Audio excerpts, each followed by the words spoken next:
Friends, ಹೊಸ ಮನೆ ಪಾಯ ಇವತ್ತು ಕಂಪ್ಲೀಟ್ ಆಯಿತು.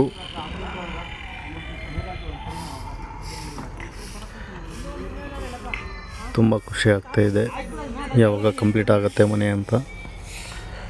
So exciting.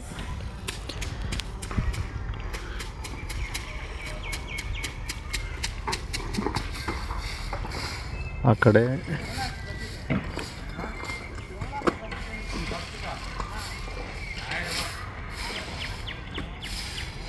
ಸೆಂಟ್ರಿಂಗ್ದು ಹೊಸದು ತರಿಸಿದ್ದೀವಿ. ಆ ಸೆಂಟ್ರಿಂಗ್ ರೆಡಿ ಮಾಡ್ಕೊತವ್ರೆ.